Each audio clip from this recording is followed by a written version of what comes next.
할렐루야, 하나님 아버지 감사합니다. 오늘도 예배에 참석하여 하나님의 선하시고 거룩하신 이름을 높이게 하셔서 감사합니다. 주님의 날에 함께 모이지 못한 지가 어느덧 반년이 넘어가고 있습니다. 마음으로는 하루빨리 코로나가 종식되고 함께 모여 떡을 떼며 말씀을 나누고 싶지만 주님만이 그 끝을 아실 줄 압니다. 우리가 바라는 대로 하지 마시고 하나님의 뜻대로 이 세상을 이끌어 주시옵소서. 선생님들과 일부 학생들이 준비하고 있는 여름 성경학교 컨텐츠를 기쁨으로 받아주시고 은혜를 부어주시고 또 모이지 못한 학생들도 이 영상을 통해 하나님을 더 생각하고 묵상할 수 있도록 은혜 베풀어 주시옵소서.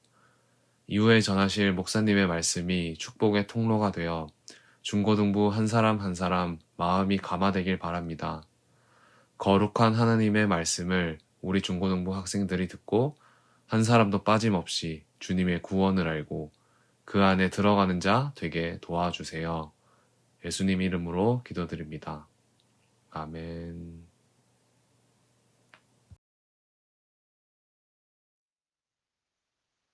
그러므로 너희 마음의 허리를 동이고 근신하여 예수 그리스도께서 나타나실 때에 너희에게 가져다 주실 은혜를 온전히 바랄지어다. 너희가 순종하는 자식처럼 전에 알지 못할 때에 따르던 너희 사욕을 본받지 말고 오직 너희를 부르신 거룩한 이처럼 너희도 모든 행실에 거룩한 자가 되라. 기록되었으되 내가 거룩하니 너희도 거룩할지어다 하셨느니라. 외모로 보시지 않고 각 사람의 행위대로 심판하시는 이를 너희가 아버지라 부른즉 너희가 나그네로 있을 때를 두려움으로 지내라. 너희가 알거니와 너희 조상이 물려준 헛된 행실에서 대속함을 받은 것은 은이나 금같이 없어질 것으로 된 것이 아니요 오직 흠없고 점없는 어린 양 같은 그리스도의 보배로운 피로 된 것이니라. 그는 창세전부터 미리 알림 바 되시니나 이 말세에 너희를 위하여 나타내신 바 되었으니 너희는 그를 죽은 자 가운데서 살리시고 영광을 주신 하나님을 그리스도로 말미암아 믿는 자니 너희 믿음과 소망이 하나님께 있게 하셨느니라. 너희가 진리를 순종함으로 너희 영혼을 깨끗하게 하여 거짓이 없이 형제를 사랑하기에 이르렀으니 마음으로 뜨겁게 서로 사랑하라. 너희가 거듭난 것은 썩어질 씨로 된 것이 아니요 썩지 아니할 씨로 된 것이니 살아있고 항상 있는 하나님의 말씀으로 되었느니라. 그러므로 모든 육체는 풀과 같고 그 모든 영광은 풀의 꽃과 같으니 풀은 마르고 꽃은 떨어지되 오직 주의 말씀은 세세토록 있도다 하였으니 너희에게 전한 복음이 곧 이 말씀이니라. 베드로전서 1장 13절부터 25절 말씀 가지고 신자입니까? 이런 제목으로 말씀 함께 나누겠습니다. 오늘 말씀을 보면 신자 아닌 삶과 신자의 삶을 나누어서 설명하고 있습니다. 먼저 신자 아닌 삶을 살펴보겠습니다. 신자라고 하면 무늬만 신자인 사람이 있습니다. 이 사람은 땅에 소망을 두는 사람의 삶입니다. 베드로전서 1장 14절 말씀 보면 너희가 순종하는 자식처럼 전에 알지 못할 때에 따르던 너희 사욕을 본받지 말고 욕망 중심의 삶을 여기서 지적하고 있습니다. 욕망 중심의 삶은 신자의 현재의 삶이 되어서는 안 되고 과거의 삶이어야 합니다. 신자가 되었음에도 욕망을 따라 산다면 아직 과거의 삶에서 벗어나지 못한 것입니다. 사단이 예수님에게 자신에게 절하면 천하만국과 그 영광을 준다고 했던 그 유혹이 바로 사람의 욕망을 자극하는 삶입니다. 이 삶은 신자의 삶이 아닙니다. 땅에 정착하겠다고 여장을 풀고 살려고 하는 세속의 삶임을 성경은 말씀하고 있습니다. 신자의 삶이 아닌 것, 두 번째는 외모 중심의 삶입니다. 17절에 보면 외모로 보시지 않고 각 사람의 행위대로 심판하시는 이를 너희가 아버지라 부른즉 너희가 나그네로 있을 때를 두려움으로 지내라. 눈으로 보는 것을 가지고 사람의 가치를 판단하는 것, 이것은 세속에서도 달고 다른 삶으로 취급되는 기준입니다. 하나님은 외모로 사람을 보지 않으십니다. 외모로 보는 것은 다분히 세상적, 세속적 기준입니다. 이것은 신자의 삶이 될 수 없습니다. 신자의 삶이 아닌 세 번째는 돈 중심, 재물 중심의 삶입니다. 18절에 너희가 알거니와 너희 조상이 물려준 헛된 행실에서 대속함을 받은 것은 은이나 금같이 없어질 것으로 된 것이 아니요. 종이 돈은 사실 별 가치가 없는 것입니다. 원래 돈의 시작은 금과 은을 은행에 맡겼다가 그것을 맡겼다는 은행에서 증서를 써준 것에서 시작된 것입니다. 돈이라는 것은 은행이 보증하는 것일 뿐이지 그 자체로는 그냥 몇 푼 안 되는 종이 쪼가리입니다. 돈의 가치는 금과 은에 있습니다. 그런데 이 금과 은은 아이러니하게도 변하지 않는 속성에서 온 것입니다. 그러나 세상에서 가장 변하지 않는다는 이 금과 은도 신앙적 가치로 보면 이것은 없어질 것일 뿐이라고 말씀합니다. 신앙적 가치로 쳐주지 않는 것입니다. 여러분, 자본주의가 공산주의를 이겼다고 해서 그것이 곧 진리인 것은 아닙니다. 자본주의의 가치는 욕망과 물질을 긍정하는 데서 왔는데 이것이 오늘날 크게 왜곡이 되어서 많은 사회적 문제를 일으키고 있음을 우리는 봅니다. 여러분, 아무리 하나님을 우리가 찾는다고 해도 그 사람의 가치 기준이 모두 돈에서 온다면 이것은 올바른 신자의 삶이 될 수 없습니다. 그렇다면 올바른 신자의 삶은 어떤 삶이어야 할까요? 신자의 삶은 이 땅에 뿌리를 내리는 삶이 아닙니다. 성경은 족장시대부터 나그네요 외국인이라고 신자의 정체성을 설명하고 있습니다. 신자가 이 땅에서 정착이 아닌 나그네로 살아야 되는 이유가 무엇일까? 본문 17절은 말씀합니다. 외모로 보시지 않고 각 사람의 행위대로 심판하시는 이를 너희가 아버지라 부른즉 너희가 나그네로 있을 때를 두려움으로 지내라. 나그네가 지나가는 곳은 목적지가 아닙니다. 여행 과정일 뿐입니다.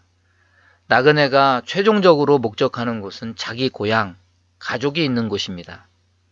그러나 여행한다고 누구나 고향으로 가는 것은 아닙니다.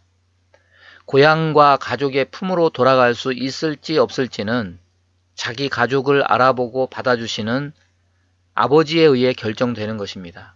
그 판단을 우리는 심판이라고 부릅니다. 그래서 구원받았다고 하는 자부만 중요한 것이 아닙니다. 자부하는 삶의 내용, 행위가 중요해집니다. 그렇다면 신자는 이 땅에서 어떻게 살아야 할까? 우리는 그것을 살펴봐야 합니다. 첫 번째는 은혜를 앙망하는 삶입니다. 13절 보겠습니다. 그러므로 너희 마음의 허리를 동이고 근신하여 예수 그리스도께서 나타나실 때에 너희에게 가져다 두실 은혜를 온전히 바랄지어다. 이 땅에 있는 그 무엇을 기대하고 그것 때문에 힘내고 기뻐하는 삶은 나그네의 삶이 아닙니다. 신자의 삶이 아닙니다. 나그네의 삶은 이 땅의 힘이나 이 땅의 재물, 이 땅의 어떤 가치로 그것을 가지고 기뻐하지 않는 삶입니다. 왜냐하면 가치와 기쁨의 본질이 아니기 때문이요. 그것이 영원하지 않다는 것을 알기 때문입니다. 이 땅에서 살아갈 수 있는 힘도 은혜요. 우리가 장차 바랄 것도 하나님의 은혜입니다. 그것만이 어려운 현세를 이겨내고 장차 바라는 시대에도 절실하게 필요한 것입니다. 바람직한 신자의 삶 두 번째는 거룩한 행실입니다. 15절을 보겠습니다. 오직 너희를 부르신 거룩한 이처럼 너희도 모든 행실에 거룩한 자가 되라. 신자가 세상에서 보여야 할 삶의 가치는 거룩입니다. 이것이 신자의 행실로서 나타나야 될 열매입니다. 육에 속한 사람이 거듭나서 영에 속한 사람으로 변화될 때 그때부터 신자의 믿음의 선한 싸움이 시작이 됩니다. 그 싸움에서 마귀가 계속 신자의 마음에 속삭이는 소리는 이러합니다. 거룩을 포기하고 죄의 본성을 현실로서 인정하고 받아들이라. 바로 이것입니다. 죄악된 세상, 죄악된 본성, 사람은 안 변해. 이런 현실적 논리를 받아들이라는 것입니다. 여러분, 받아들이는 순간 다시금 옛사람, 육의 사람으로 돌아가게 됩니다. 나그네의 삶은 다른 것이 아닙니다. 거룩한 행실을 위해서 죄와 치열한 싸움을 싸우는 그런 삶입니다. 믿음의 선한 싸움을 싸우는 삶입니다. 세 번째는 뜨겁게 사랑하라는 것입니다. 22절에 보면 너희가 진리를 순종함으로 너희 영혼을 깨끗하게 하여 거짓이 없이 형제를 사랑하기에 이르렀으니 마음으로 뜨겁게 서로 사랑하라. 경쟁사회 속에서 속이고 배신하고 사람이 참 무섭다는 생각이 들기도 하지만은 코로나 발생된 이후 깨닫는 것은 그래도 사람이 귀하고 그래도 사람이 그립고 중요하다는 것입니다. 사람 왕래가 멈추니까 나라도 학교도 교회도 모든 것이 정지되는 것을 보니까 서로가 서로에게 얼마나 중요한 존재인지를 깨닫게 됩니다. 성경은 사람의 필요성에서 더 나아가서 본질적으로 사람을 대하라고 말씀합니다. 뜨겁게 사랑하라고 말씀합니다. 이 또한 악한 세상 속에 인정하기 참 어려운 얘기입니다. 속이고 배신하고 등쳐먹고 이용하는 이기적이고 너무나 냉정한 세상 속에서 어떻게 남을 사랑하라는 말인가? 여러분, 성경을 자세히 보십시오. 우리 자신의 인간적인 기준을 말하고 있지 않습니다. 22절 말씀에 너희가 진리를 순종함으로 진리를 알았다면 진리에 순종하라고 합니다. 주님이 우리에게 주신 새 계명은 사랑입니다. 구약의 내 몸같이 사랑하라는 데서 나아가서 내가 너희를 사랑함같이 사랑하라고 말합니다. 이것은 그냥 자기 몸을 위하는 정도가 아니라 남을 위해서 자기 몸을 희생하는 사랑을 말합니다. 이것은 인간적 사랑이 될 수가 없습니다. 그것이 곧 하나님 사랑이고 예수님 사랑입니다. 곧 사랑을 하되 인간적 사랑을 하지 말고 수준을 높여서 예수님 사랑을 보이고 실천하라는 말입니다. 성경은 사랑에 있어서 인간 기준 내 수준을 말하지 않습니다. 진리의 수준을 말하면서 거기에 순종하라고 말씀합니다. 저와 여러분의 신앙적 정체성은 어떤 모습입니까? 오늘 말씀을 통해서 신자된 우리의 정체성을 다시 회복해서 하나님의 영광 나타내고 이 땅에서 나그네로 천국까지 승리하는 저와 여러분 되기를 바랍니다. 기도하겠습니다. 하나님 아버지, 죄악된 세상, 죄악된 본성에서 건져주시사 하나님의 새로운 거룩한 성품을 심어주시고 주의 백성 삼아주시고 우리를 천국길로 인도하여 주심을 감사합니다. 그러나 죄의 유혹에 때로 끌려서 우리가 세상을 적응하고 옛사람의 성품대로 다시 돌아가려 할 때가 얼마나 많은지요. 주님의 형상 이루게 하여 주옵소서. 피 흘리기까지 죄와 싸우는 믿음의 선한 싸움을 포기하지 않는 자가 되게 하여 주옵소서. 주님이 우리에게 주신 새 계명대로 서로 뜨겁게 사랑하며 원수를 사랑함으로 진리에 순종하는 자가 되게 하여 주옵소서. 그리하여 참된 신자의 정체성이 우리 삶의 열매로 주렁주렁 맺혀지게 하여 주옵소서. 예수님의 이름으로 기도하옵나이다. 아멘.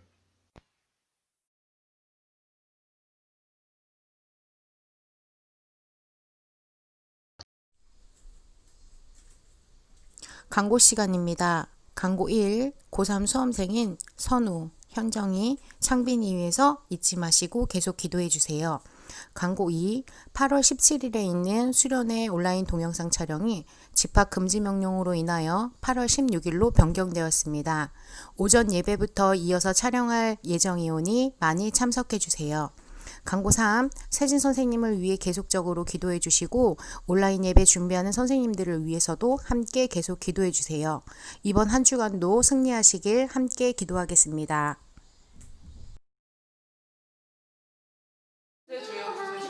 우리 주요야. 무슨 주였는데? 우리 주. 우리 주요. 아, sorry. Sorry. 눈이 나빠 얘들아. 이해. 아니 나 너가 어떻게 동시에 시작해? 그냥 내가 먼저 해? 너가 해야지. 쿠키 영상.